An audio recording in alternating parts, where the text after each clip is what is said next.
so much for joining me here on the Wandermint Warrior podcast. I'm so excited to have you and hear more about your journey in business and a little bit more about what you do. Thank you so much for having me on, Melissa. It's a real honor. Thank you.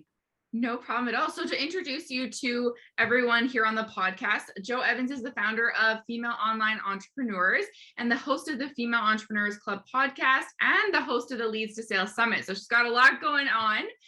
She is a sales and business coach who has sold millions of dollars worth of products and property. And she helps female entrepreneurs who are hungry for success discover their passion for sales so they can make a difference in someone else's life, while at the same time in growing their own business, meaning they can have freedom, adventure, and lifestyle they deserve, which is amazing. So tell us a little bit more about your business here. Yeah, thank you. Like I said, it's great to be here. This is such an honor. So yes, as you know, Melissa, obviously you mentioned there some of the hosts. So I do a lot of hosting as well. So the host of my own podcast, and I've just done a Leads to Sales Summit. And the reason I've done that, again, this ties in with business, is because being a sales and business coach, I help female entrepreneurs with able to sell, with able to convert, because that's my background. My background's all from sales, from having my own real estate business. But part of the puzzle there, working with lots of other female entrepreneurs, is we need, as entrepreneurs, there's all different skills we need. As you know, we need to be able to attract clients. We need to understand email. We need to understand all these different parts of things. So I help with that little puzzle there, that little bit to be able to convert those leads. How can we do that in a way where we can love selling? So that's kind of like my thing here. It's to help people with that little piece there, to be able to love selling and be passionate about it. Because I think with a lot of females, we have a lot of trouble with that. We struggle with that selling part, especially if we're starting out and we want to make a difference. We've got heart-centered businesses, or you want to be a coach, or you are a coach, and then you've got to start selling your products. And for a lot of females, that's quite a difficult, it's quite a difficult transition to go from I want to help, but I've got to sell, because that's how a lot of people feel about, sales. They think it can be sleazy. So I help with that part there. So I got into this, again, I mentioned there about through real estate, because I helped sell property abroad. So that was kind of my into this, if you see what I mean. But I didn't start that way. I didn't start off with that. I know I've mentioned to you, Melissa, because we know each other. I started off years ago as a professional photographer. Mm-hmm. And that was my background from years, but I'm 48 now. So I've had loads of different careers, lots of different careers there. But my first introduction with sales was that in the photography. So I studied then in the 90s to be an advertising photographer.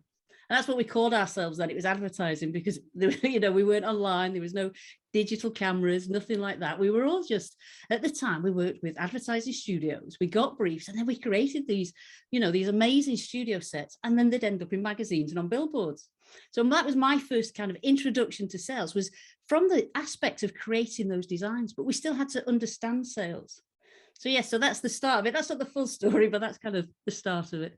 Awesome. Well, you have a lot of background, like you said, which is probably interesting to a lot of our viewers or our listeners on the podcast, because I think I've talked to a lot of people who say that they're multi-passionate and they feel like they've been through a lot of different careers, or they've tried a lot of different things with their businesses. So maybe you feel the same way. Do you have advice for our listeners and people watching on YouTube here that, what it was like to transfer from all those different pieces to now where you are as a sales coach?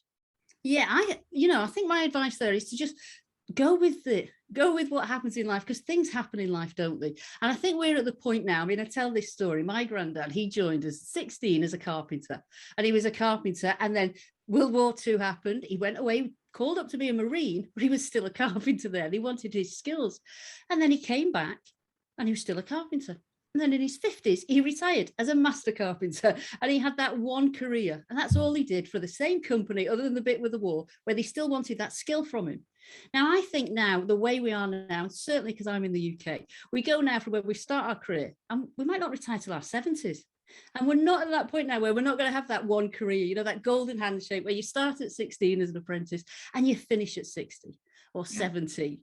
Now we're able to have different careers. And I think now that we have this, online, and we can sell online with what's happened in the world with COVID, we're able to move online and start selling products online and growing our businesses. And I think, we need to give ourselves permission for that. Now, if you trained at something at 16 or 18 or 21, and then you thought 10 years later, I want to do something else, well, that's okay. Because you can bring those skills you had, because that's what I've been able to do, bring all these different skills and start something new. Mm-hmm. And just think about that you've learned something new. And as you every time you transition, you're bringing those skills with you. It's something new. And so you're never starting from scratch. You've already got some experience, and you're probably able to turn around and help those other people who may be a little bit behind you. So for me, it's about embracing those skills that I see this for myself. I had this career, my other career, which we haven't spoke about yet, from obviously from when I did the advertising photography. I was a police officer in the UK. And that was the career that when I was younger, I always wanted to do. You know, if somebody had asked you, well, what do you want to be when you grow up? That was the one for me, because I always felt like I wanted to serve. Yeah. And you wanted to help people. There was always this calling to help people. It's also very creative as well. And the police force I wanted to join in England, you had to be 21. So I couldn't get in anyway. So I kind of went to college, and obviously having done, study photography for 4 years, I did that for so many years. But that calling, this pull to serve, that was still there for me. It never went away. So I was like, when this opportunity came up, I was like, I have to go for it. I have to follow my heart.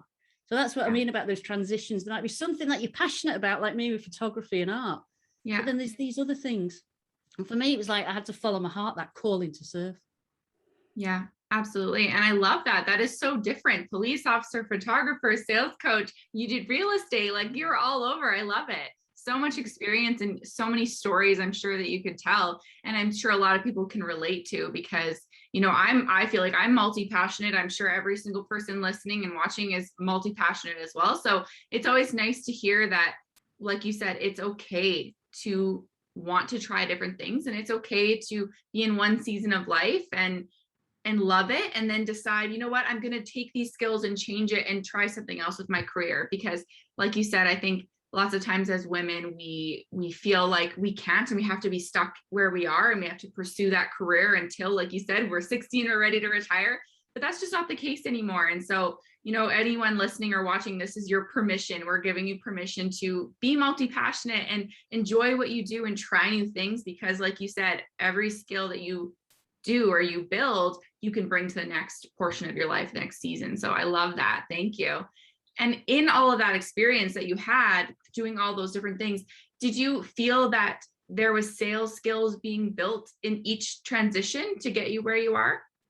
Yes, like I said, starting with the photography, for me, that was kind of like the behind the scenes. That was putting those things together. But it was still sales, because we did advertising and we worked there with those different ad agencies. But back in the 90s, because we didn't have the internet, somebody had fax us and a machine would go, we would create something from there. So I had that sales understanding on how you put an advert together, how it sells, because we had to understand that from the technical aspect, how we were creating it so that it would then sell.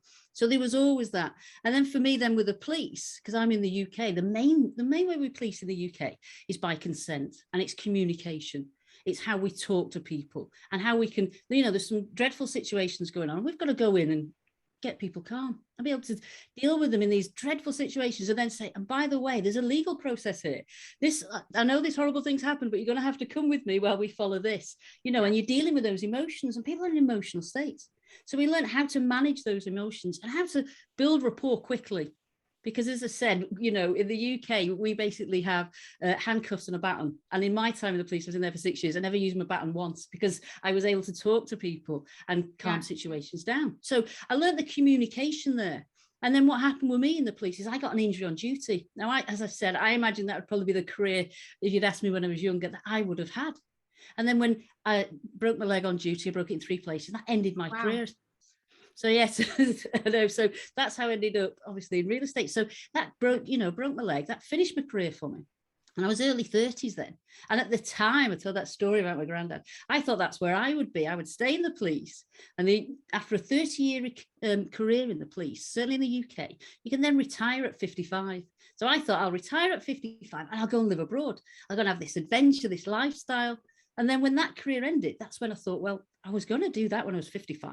Why don't I do it early 30s? Which is what I decided to do. So I sold up, that went through that, ended the police, which for me at the time was incredibly devastating, but the police were great about that. They kind of helped me with some counselling and moving on and say, 98% of the people here, they're not in the police. That's okay. You can move on, which is why I was saying it's okay to end a career and move on and do other things. So I ended up moving abroad. So I sold up everything where I was in the UK. I thought, I'm going to do this anyway. And at the time, I used a move to Bulgaria. This was in the early 2000s here.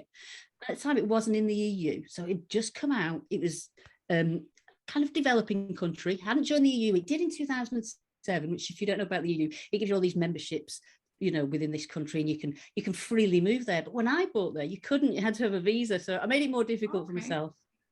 And when I moved there, the real estate agent that I used, I thought I was getting an expert, somebody who was there who's going to help me move abroad. But obviously, because they never moved abroad, they never come from my country, and it's a different language, it's a different alphabet. And when I got there, I realized then that the things they told me weren't quite true. They didn't tell me how expensive it was going to be, you know, how difficult it was. And I was in this town, and I had this lovely house by the sea, but it was like there wasn't many English people there. I couldn't speak. I was running out of money. And I ended up feeling like I was a real failure, because I thought, I've moved over here. I don't have any money. I had to ask my dad to send me some money. And in my early 30s, having been a police officer, and having had all these careers, I was like, this doesn't feel good. I've got to sort this out. You know, you don't want to feel like a failure when you've told everybody you've moved abroad. So it's the last thing I wanted. And I managed to get some help over there from some Bulgarians. And it was them who had some property. And I sorted everything out. And they were like, would you help sell that? And I was like, actually, I would, because I understand what that's like. I thought I was using an expert, but actually, they didn't understand what it was like for me to move into a foreign country for a language you didn't speak, an alphabet that you couldn't read, not honest about what the prices were, and perhaps because they didn't understand what it was going to cost me. Yeah. And I knew there were other people who wanted to move abroad as well. So I was able to help them. So for me, it was like, well, I have all these skills. I've just had this whole journey. I've solved all these problems. I can help other people, which is what I did. So I started with that thinking, well, I know people want the dream. They want that house. They want that swimming pool. The people, like, I wanted to retire there. I thought I'd do it older, but that injury happened. And then I ended up helping them. And that's how I started with the real estate business and set that up. And then that grew and had lots of different offices, and then offered all these other services for people. But it wasn't though I went with that idea. It was just that actually I could still help people. And I always say that sales saved me, because I lost that career in the police, was that calling to serve. But then with sales, I finally got that back. Finally found that purpose, because I was helping people again. And that's why, for me, I love sales, because it really is about giving people that dream. Because I know if someone wants to retire abroad, maybe they've lived all their life, they think, that's my dream. And then when that doesn't go the way you want, and maybe you've put all your money in, you've left your family, to then feel like a failure, it was like, I could help that. So it felt amazing helping people get that dream, because that was where I wanted. So for me, sales is that it's helping people achieve the things that they want. Yeah, I love that.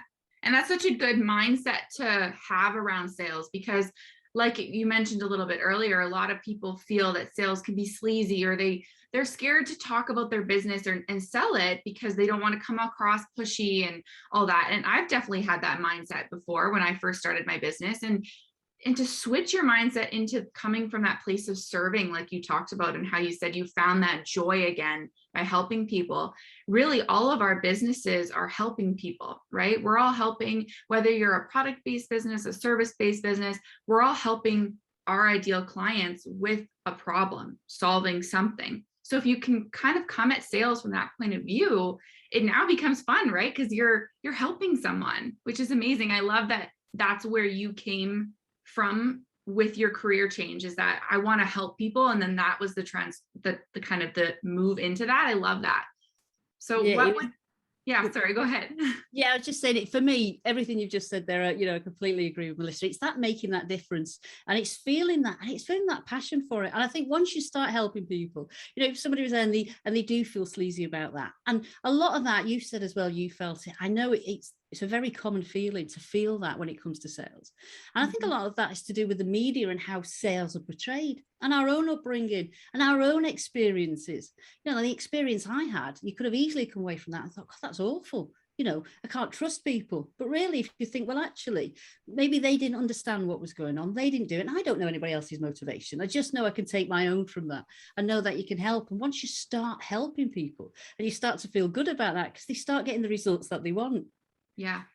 But a lot of that is to do with that mindset that we have. And it's probably our own upbringing. The media shows us as sleazy. Do you know what I mean? These salespeople, everything's really sleazy. And we see those images and they make a difference to us. And I think as women as well, obviously I'm talking about, this applies to everybody, not just female entrepreneurs, but for me, that's the calling I have to serve, because I know female entrepreneurs struggle with that. And one of the things some of the figures suggest that female entrepreneurs don't do as successful because we don't sell ourselves as well. We don't have that confidence.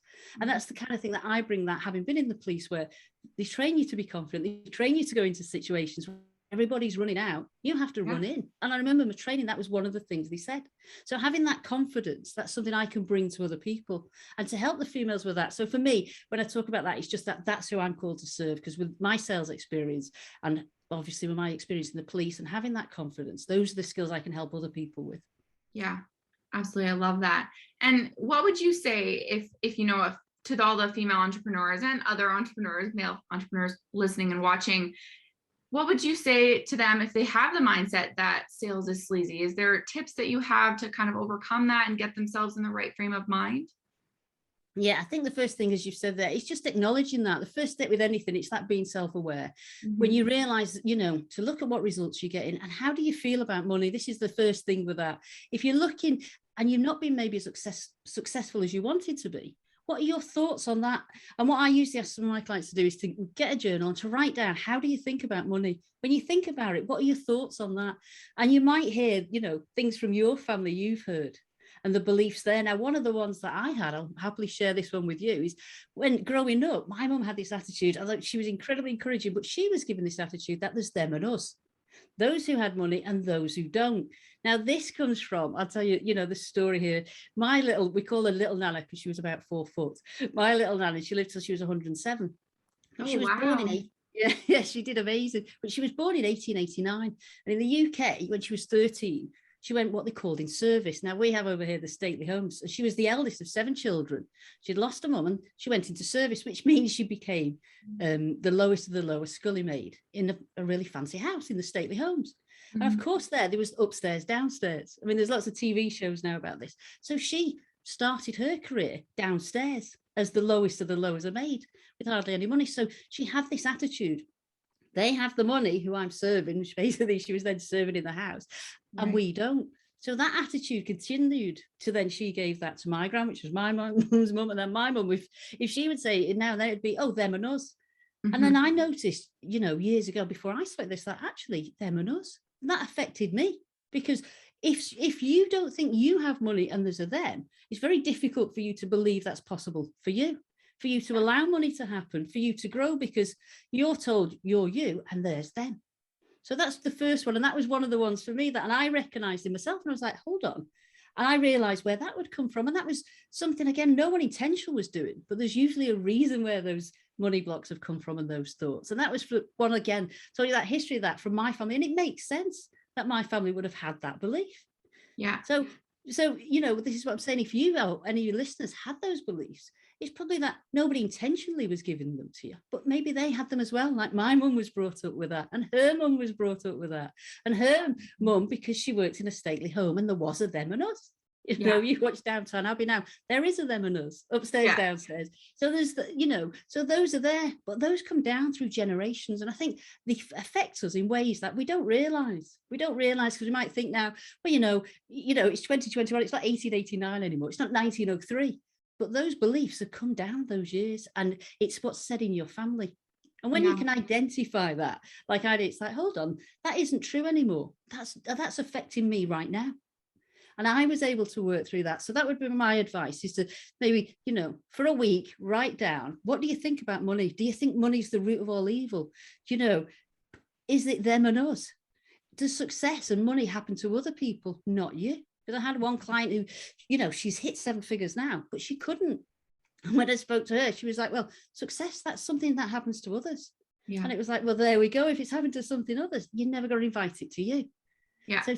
So part of my job as well, obviously as a high performance coach as well, because I did the training and I'm a trainer as well. As I said here, I'm like a right phoenix here on all these different careers.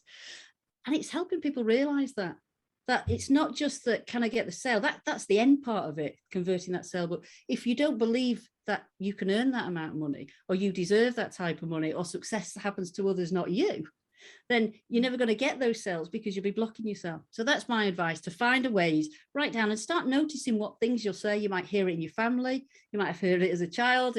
What sayings have you had and have you then repeated? Because then that's the first step to then dealing with those. Yeah, I love that. I think that what you said there about deserving the money, I think that's a big one.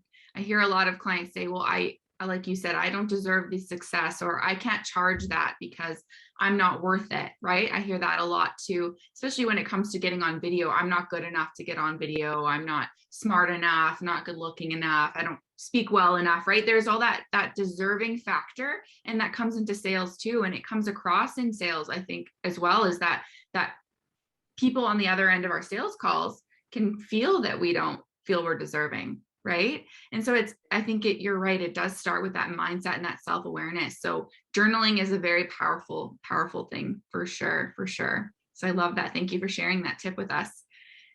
When it comes to sales in general, what would you say is like the biggest thing that people need to know to be successful in sales? I think the biggest thing, I want to share again another story here. As you know, I'm the host of a Leads to Sales Summit, where I've just interviewed 20 odd experts on how to get leads and convert those sales. And one of those that I spoke to was Brett Figueroa. Now, if you don't know Brett was the #1 salesman for Tony Robbins. He broke all records working with Tony Robbins, selling Tony Robbins seminars, and he's helped train 3,000 companies on behalf of Tony Robbins. So he is like the sales titan. So he knows how to sell. So I interviewed him and I was asking him about this, and he said the one thing that people they try to do is they ask him, what's the best way to close? How do I close? Because people want to know how do we convert those sales? And he was saying he doesn't use a closing line. What he likes to do is, if you don't have people at the beginning, you won't have them at the end. So you have to get people at the beginning. And this is how he said, and he said that influence to do that happens in an instant. So this was his tip here. It happens in an instant. Get them at the beginning and you will get them at the end. And the way he said to do that is he does with a pattern interrupt, where when he starts a call, if you use a phone call, instead of them expecting, hi, how are you? Everything's fine. Everything's good. You break that pattern. You have to break that by saying something. And he reckons humor's a great way that he used to do that. He'd tell some funny stories, because then he's broke that pattern and he's got that with people who like you, who are like you. He would get that them to like him. So he would get them. And then what he would do, he would then tell stories then to break any of their false beliefs.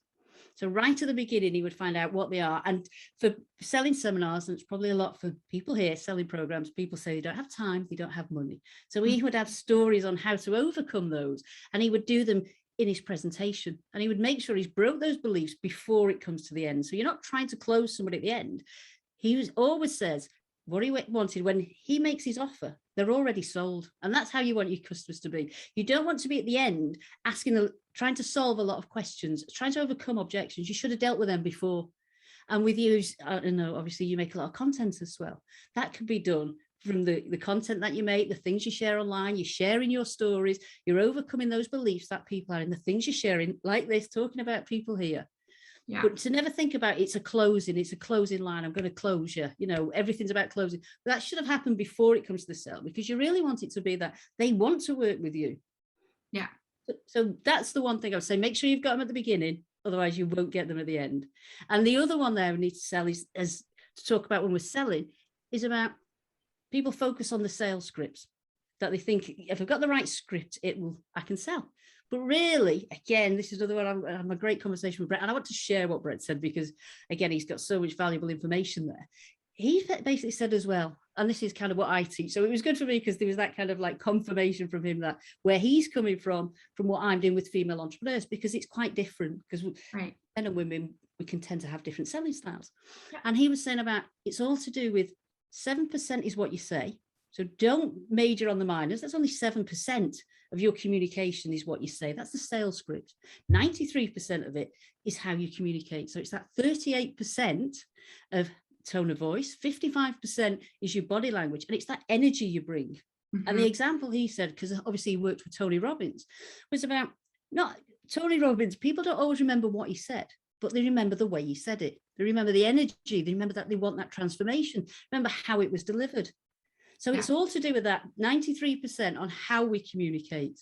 So to not focus on a sales script. Now, I obviously have sales scripts and I teach people scripts, but what I do, like an elevator pitch, if we're going to talk about that, it's how you say it. How confident are you when you talk about it? What's your 93% like? What's your energy like? Do you believe what you're selling? And it's like, you're your first sale. Do you believe what you're saying?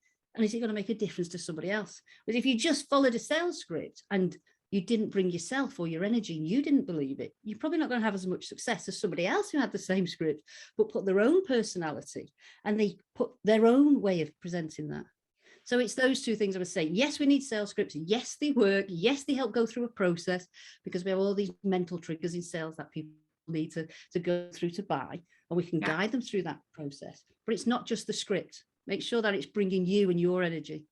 Yeah. Oh, there's so many golden nuggets in everything you just said. I feel like we could talk for another 40 minutes about all of that, but I completely agree with you. And it's what you said about the false beliefs, right? Fixing those false beliefs is huge. And that can be done even before you jump on a sales call with people, right? It can be done in your content. It can be done in the way you're talking to people through lives and through videos, and even showing up confidently. I talk about that a lot to my coaching students as well. And in Video Marketing Accelerator, micro program, is that, you know, to be on video, it's all about energy. If I was going to sit in front of a video and just be dull and boring and not really provide any value, it's not going to sell them on who I am, what my program can offer them, all of these things, right? So it's a trickle effect. It's not just one thing you do, it's all of the little things that you do together. And so I love all those tips that you shared, and thank you for sharing them. And the summit that you talked about, let's talk about that for a second, because it's some amazing value. You interviewed some awesome people. You mentioned Brett as well, and we had an interview on there together all about video and using video to bring in leads. So that was awesome. Tell people a little bit more about the summit and where they can find out more information about it. Yeah, it's obviously, you know, I love this summit speaking there. I spoke to obviously yourself, great expert there, and everything you shared. So thank you. You know, your video's live now, which is great. So that's on there. So the whole goal, as I mentioned earlier, was to be able to get all those different pieces. As entrepreneurs, we know, you know, we've all got a different piece. You have a piece where you can help people, you know, with everything you teach on how to bring in those leads and how to create that content that's going to work for you again and again and again. So that's one piece. I've mentioned Brett there, who talks about sales. So if you want to learn more about sales, then obviously Brett, it's like a masterclass.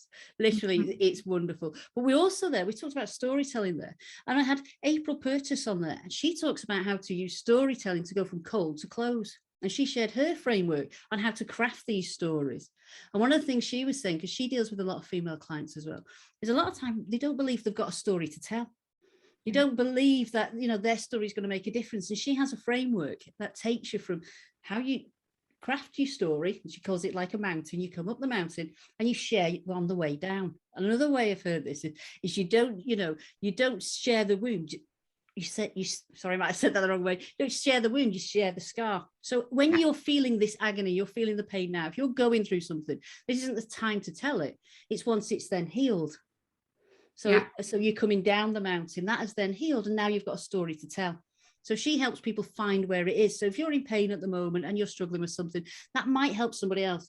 But really, when the stories we tell is when we've solved those things, we've had our own transformation, and we can turn around to people and say, hey, I've solved this. Let me help you.